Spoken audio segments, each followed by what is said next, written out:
Bismillahirrahmanirrahim. Hi and Assalamualaikum warahmatullahi wabarakatuh.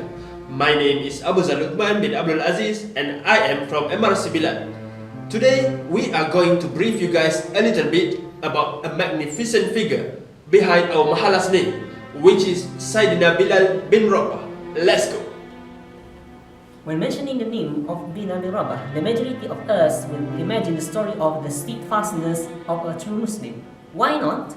Because back in the days when Muslim was still a minority in the middle of city of Jahiliyyah, there is a dark-skinned boy who is very determined in Aqidah and flash his face in Allah subhanahu wa ta'ala without fear of anyone else and thus not afraid of any consequence that will happen to him.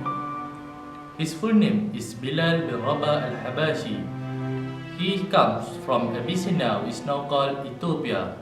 He is commonly known as Abu Abdullah and known as Muazzin al-Rasul.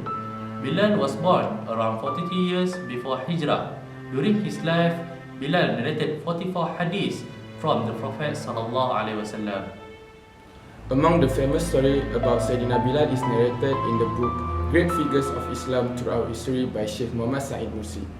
It is shown that Umayyah bin Khalaf once tortured him and left him to dry in the desert for several days. On his stomach, a large stone was tied and his neck was tied with a rope. Then, the infidels told their children to drag him between the hills of Makkah. While in that torture, Sayyidina Bilal bin Rabah did not give up. Instead, he continued praying to Allah subhanahu wa ta'ala. Umayyah bin Khalaf, his master at that time, tried again and again and again to torture Bilal in order to get him out of Islam. But every time he gets tortured, Sayyidina Bilal always said, Ahad, Ahad, Ahad, which means the one, the one, the one. Sayyidina Abu Bakr as-Siddiq, who took pity at Sayyidina Bilal, freed him from slavery. After his independence, he always accompanied Rasulullah SAW everywhere he went and devoted himself to Allah subhanahu wa ta'ala and his messenger. And that is why all the companions respected him and admired him dearly. La ilaha illallah. Before the death of Bilal ibn Rabah, he moved from Medina to Sham to Damascus.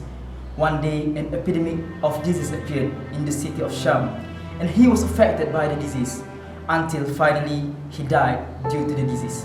Bilal ibn Rabah died in the 20th year of Hijrah and was buried there. May Allah rest his soul in Jannatul Firdaus.